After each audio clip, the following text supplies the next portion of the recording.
Olá, queridos ouvintes, nossos telespectadores.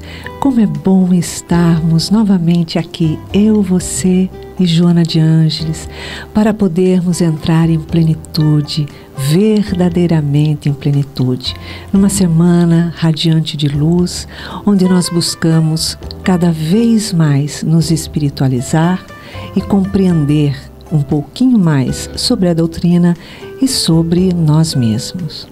Hoje nós estamos com um convidado muito querido, com um convidado muito especial, que é Cosme Massi. Ele vem lá de Curitiba, aqui para os nossos estúdios do Seja Barra, e vem bater um papo gostoso com a gente.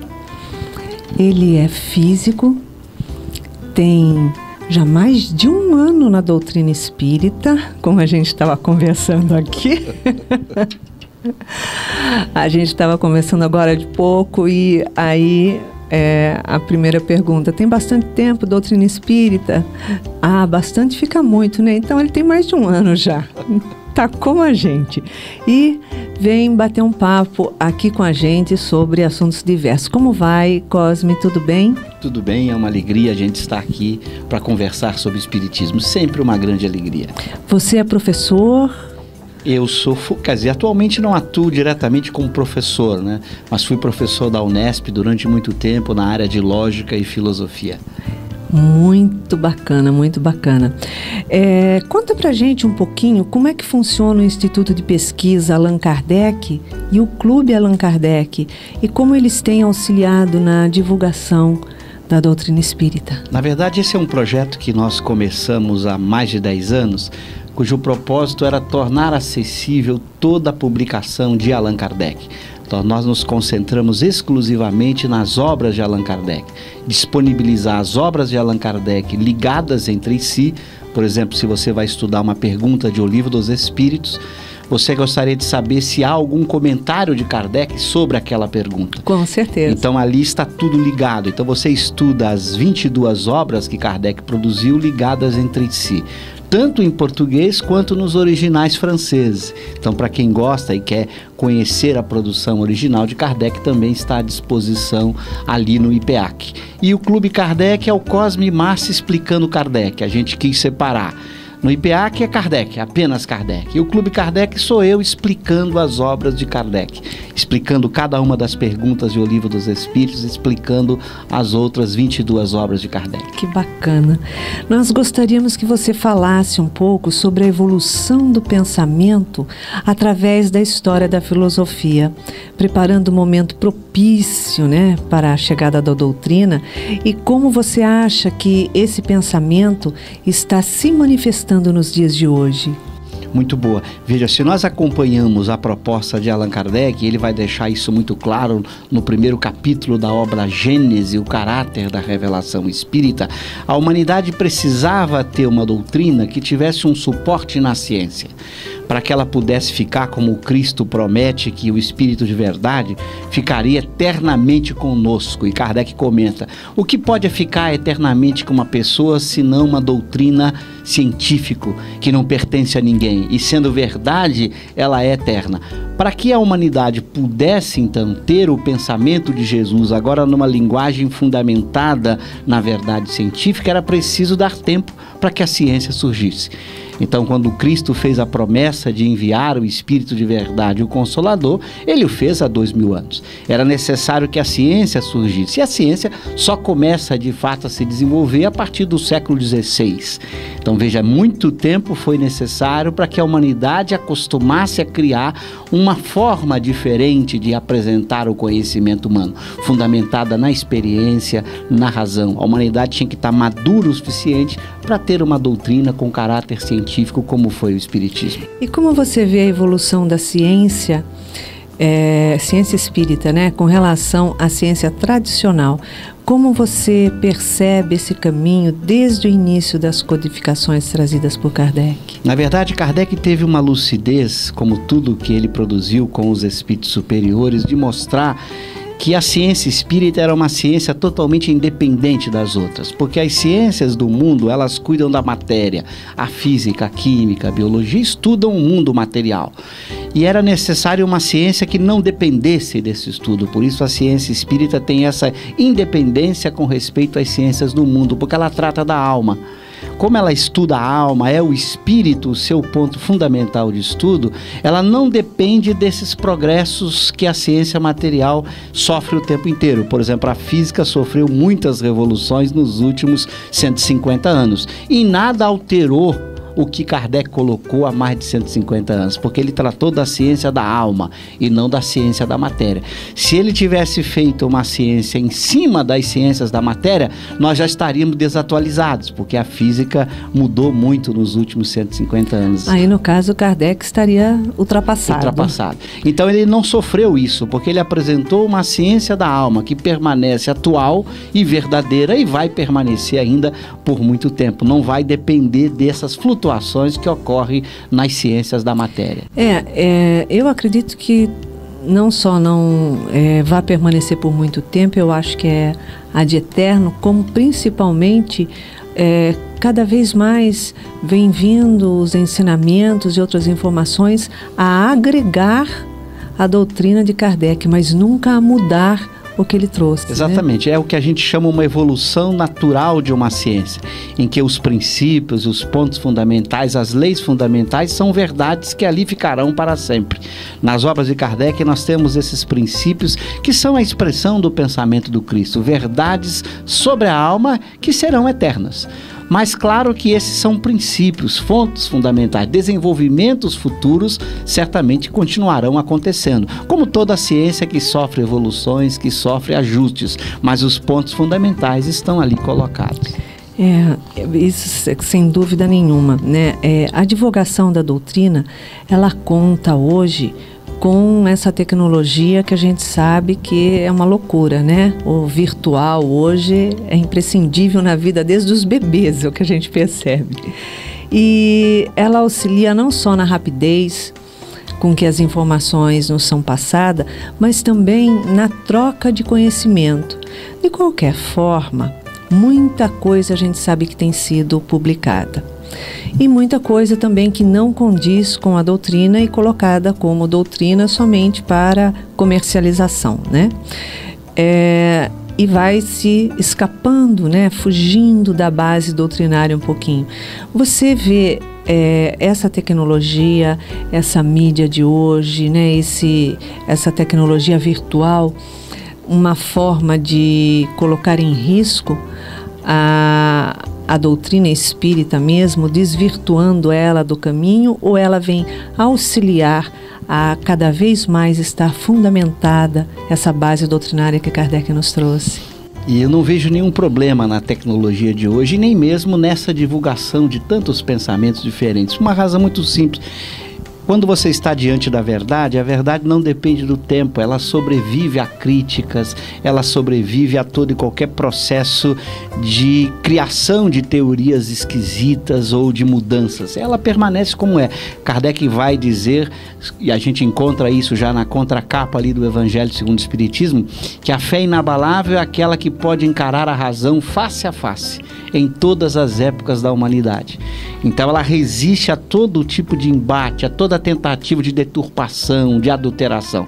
Por isso eu digo, é importante você deixar o pensamento genuíno de Kardec tal como ele o formulou, porque ele o formulou de uma forma tão racional, tão lógica e tão simples, que mesmo que surjam propostas alternativas, quando a pessoa comparar com o pensamento de Kardec, ela vai saber escolher. Olha, o pensamento de Kardec é muito mais lógico, muito mais racional, muito mais simples. E é importante que as pessoas tenham propostas diferentes, até para comparar, para fazer uma escolha com esta fé raciocinada, com essa crença segura de que escolheu aquilo que está conforme a razão, que se apoia na experiência, que se convenceu por argumentos. Então não vejo nenhum problema desse crescimento de doutrinas, de propostas alternativas, porque cedo ou tarde a verdade sempre vence. Com certeza.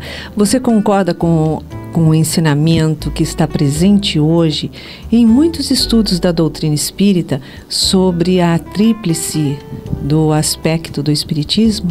Perfeitamente, desde que você entenda bem o uso da palavra religião, como vai fazer Allan Kardec na Revista Espírita no mês de dezembro de 1868, num artigo em que ele vai tratar exatamente do uso da palavra religião no Espiritismo. Porque se você olha o uso que nós temos e o que o dicionário dá e que as pessoas dão para a palavra religião, toda religião tem dogmas, tem práticas exteriores de adoração e culto, tem sacerdotes. Ora, o Espiritismo não tem. Então Kardec fala muito cuidado com o uso da palavra. Ele diz, você deve usar a palavra religião ao Espiritismo no sentido filosófico do termo, e não no sentido do dicionário. Sim. Porque senão a pessoa perguntaria, peraí, cadê os dogmas, cadê os sacerdotes, cadê as práticas exteriores? E toda religião tem isso. Então, se você toma esse cuidado de usar a palavra religião no sentido filosófico, diz Kardec, você pode dizer que o Espiritismo é uma religião no sentido filosófico e não no sentido do dicionário, com dogmas, com práticas exteriores de culto. Com certeza. E quanto aos avanços da ciência, você acha que realmente eles estão se aproximando da religião ou ainda continua assim naquele caminho paralelo? Se eles ainda continuarem apenas no campo da matéria, que é o que faz a física, a química, a biologia, eles não se aproximarão da proposta espírita ou de uma ciência da alma, porque no momento em que a ciência materialista não aceita a existência da alma, considera que o ser que pensa é o corpo, o pensamento é um produto do cérebro, enquanto a ciência insistir nessa tese, é claro que ela se distancia das teses espiritualistas. Mas vai chegar o momento em que essa tese materialista ela vai enfrentar, como já está enfrentando, muitos problemas.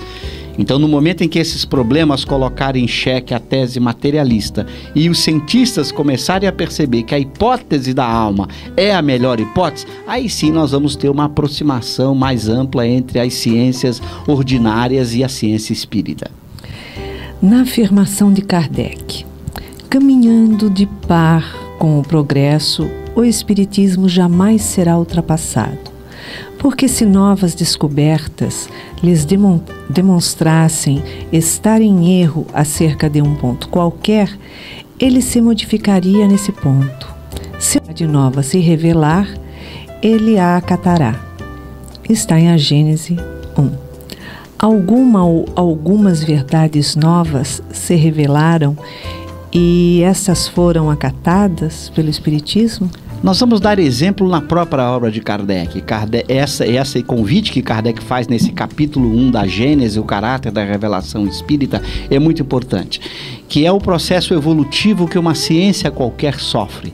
Eu vou lhe dar exemplos do templo de Kardec, quando Kardec mesmo aplicou esse critério. Um exemplo muito conhecido, eu falo nas minhas palestras, foi o uso do termo possessão.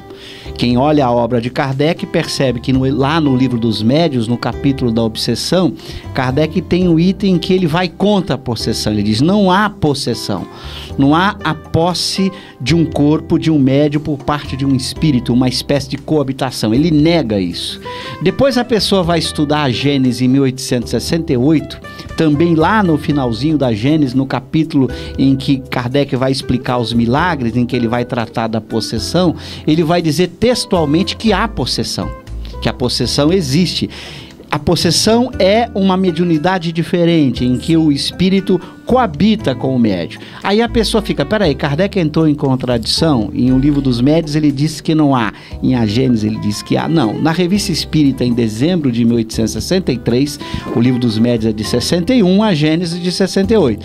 Em 63, quando ele começa a estudar profundamente os casos de possessão, ele escreve um artigo na revista, chamado Um Caso de Possessão, Senhorita Júlia, em que ele diz, olha, eu me enganei, houve uma evolução no conceito. Na verdade, eu disse que não havia possessão, mas os fatos demonstraram que há possessão. E a possessão é apresentada como um novo tipo de mediunidade. Para explicar isso àqueles que estão nos ouvindo, o médium psicógrafo, ele escreve com a ação do espírito. Então o espírito toma conta do seu sistema nervoso, que controla a escrita, e escreve a partir do médium. No médium psicofônico, o espírito toma conta do sistema nervoso, que comanda a fala, e o médium fala, ou o espírito fala por intermédio do médium. No caso da possessão, o espírito toma conta de todas as funções orgânicas do médium. Ele escuta pelos ouvidos do médium, ele enxerga pelos olhos, ele caminha com as pernas do médium. Gabriel Delany vai usar uma outra expressão, ele vai chamar de médium de incorporação, o que Kardec chamou de médium de possessão. Então a possessão era um novo fenômeno mediúnico, em que o espírito toma conta de todas as funções orgânicas do médium, não apenas do braço ou da mão na psicografia ou da fala na psicofonia. Então é um tipo diferente de mediunidade que Kardec não conheceu em 61, quando ele publicou o Livro dos Médiuns, e que ele vai conhecer e estudar nos processos de Morzine e outros casos de processo que ele estudou na Europa, e que então ele pôde chegar a esse novo fenômeno. Então veja uma evolução. Você não tinha o conhecimento desses fatos novos surgiram, e Kardec fez um ajuste na teoria, mostrando como uma ciência pode avançar a partir dos fatos que possam surgir. É bom a gente até esclarecer para os nossos ouvintes, pelos nossos telespectadores, que o espírito não entra no corpo da gente como a gente coloca alguma coisa dentro de um copo de água, né? Não é assim que funciona. É a acoplagem onde ele faz a ligação com todo o nosso sistema e passa a diminuir, a conduzir, tanto que não se sabe quando é espírito que fala, quando Exatamente. É a pessoa, né? Isso é uma possessão porque ele assumiu toda a função. É muito bom o seu exemplo. Ele não entra no corpo, ele toma conta das funções via sistema nervoso por meio do perispírito. Sim. Então ele controla as funções nervosas do médium que tenha essa faculdade mediúnica. E Kardec vai dizer, e possessão aqui significa uma ação que pode ser de um espírito bom ou de um espírito mau. É uma mediunidade que pode ser usada por um espírito imperfeito, desequilibrado, ou por um espírito bom. Então não é possessão no sentido tradicional de possessão demoníaca, em que um espírito mau tomava conta de uma pessoa. Nada disso, é apenas um fenômeno mediúnico mais sofisticado, porque agora envolve o controle de todas as faculdades psíquicas do médium, e não apenas dos órgãos da fala ou da escrita, no caso da psicografia. Exatamente. Quais são os avanços que a ciência tem tido com relação ao conhecimento do mundo espiritual?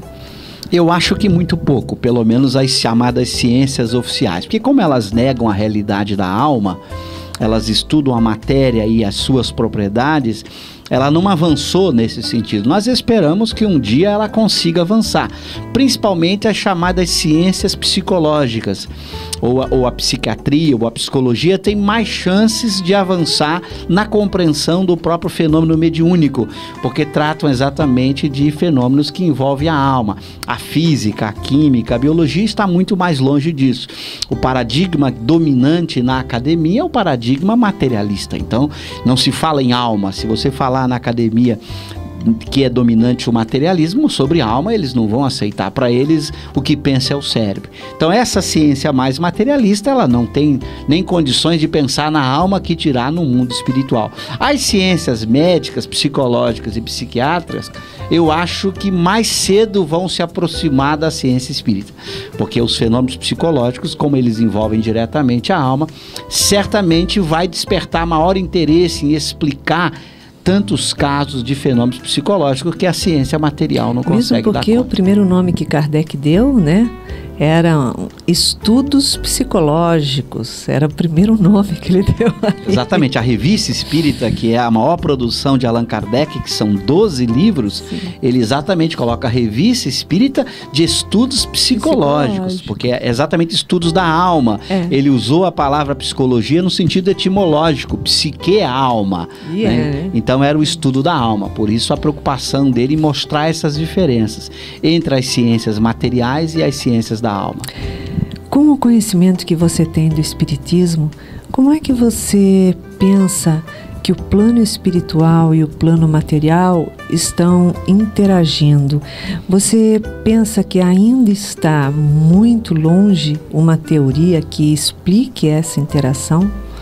Eu acho que a teoria que explica essa interação é o Espiritismo, de forma admirável, nós temos uma compreensão de como os espíritos interagem no mundo material, pelo fenômeno mediúnico. O Livro dos Médiuns, para mim, é o mais completo tratado de ciência espírita, onde Allan Kardec descreve todo o mecanismo de interação. Como é que o espírito, por exemplo, movimenta um copo numa mediunidade de efeitos físicos, do efeito, por exemplo, de translação. Como é que o espírito atua produzindo um ruído, um barulho, num efeito físico. Como é que o espírito atua na psicografia. Toda a teoria explicativa da interação dos espíritos no mundo a partir da mediunidade está muito claro em O Livro dos Médiuns. Agora, esperar que a ciência faça isso, eu acho que ainda estamos muito longe disso. Como eu disse, o paradigma materialista, ele é dominante.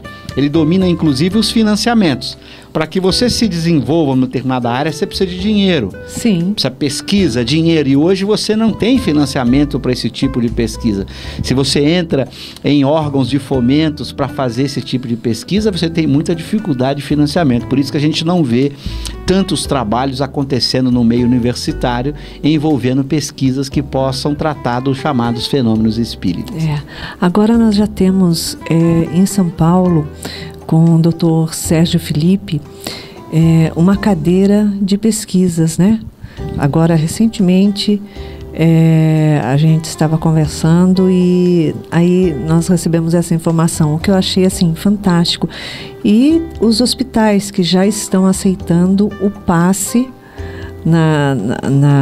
nos leitos, né? Para as pessoas que começaram a perceber que isso está fazendo muita diferença, quer dizer, ou seja, vai chegar um momento, né, que entre a cruz e a espada vai ser obrigado a aceitar, ó, tem alguma coisa aí nesse meio que a gente não pode identificar. Claro. Mas são sempre, você percebe, iniciativas individuais. Nós temos em Juiz de Fora, na Federal de Juiz de Fora, o grupo do Dr. Alexander, que trata de espiritualidade, em que fazem vários estudos sobre, inclusive, os efeitos da prece, os efeitos do magnetismo, estudos sobre a importância da visão espiritual na vida das pessoas, mas são sempre atividades isoladas de um ou outro pesquisador que, por conhecer o espiritismo, procura levar o espiritismo também para os ambientes acadêmicos, mas enquanto iniciativa institucional ainda é muito incipiente no mundo inteiro, muito mais iniciativas individuais das pessoas e não das instituições que as acolhem. Sim.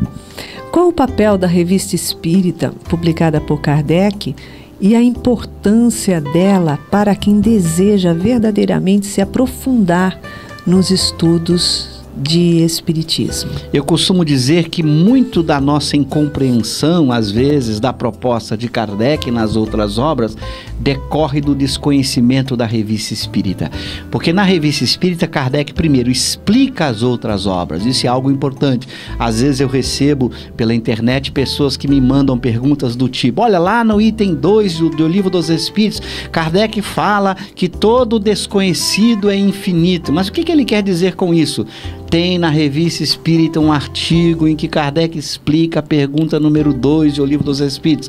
Então há o tempo inteiro na revista explicações doutrinárias em que Kardec explica os princípios mais espinhosos que são apresentados em O Livro dos Espíritos. Ele apresenta a mais completa coleção de fenômenos espíritas de toda a época, de toda a humanidade. Nenhuma obra tem uma descrição de centenas de fenômenos mediúnicos que ocorriam no mundo inteiro. Então, para mim, é a obra mais completa na descrição de fenômenos mediúnicos de toda a história da humanidade. Então, é uma obra de uma riqueza extraordinária para que você possa compreender o pensamento de Kardec, estudar as diversas obras que ele publicou. E olha que a revista é a maior produção dele, são 12 livros. Sim. A gente conhece muito as chamadas 5 obras básicas, né? O Livro dos Espíritos, o Livro dos Médiuns, o Evangelho, a Gênese, o Céu e o Inferno. Mas Kardec tem 12 livros chamados Revista Espírita, em que essas 5 obras são explicadas e aprofundadas de uma forma muito especial. Eu digo, quem quer realmente mergulhar no pensamento de Kardec tem que estudar a Revista Espírita. Para entender, porque não poderia ter vindo por uma pessoa ignorante, uma pessoa sem estudo, sem capacidade. Tinha que vir por uma pessoa que tinha uma moral respeitada, né? Uma capacidade fantástica, uma cultura elevadíssima e assim um cabedal fora de série para realmente ser respeitado e poder ser introduzido, né? Exatamente. Kardec era uma pessoa na França muito respeitada, um homem com boas produções, com grandes produções educacionais na área da educação, de excelente formação, e um espírito altamente equilibrado, muito evoluído, que soube muito bem expressar o pensamento dos espíritos superiores, numa linguagem ao mesmo tempo simples e profunda, o que é raro.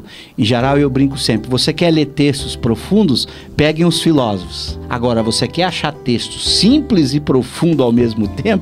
É muito raro. E a obra de Kardec tem essa característica. Ela é tão profunda que o mais exigente filósofo vê nela preciosidades. E ela é simples, que qualquer pessoa consegue ler, consegue estudar. Com certeza.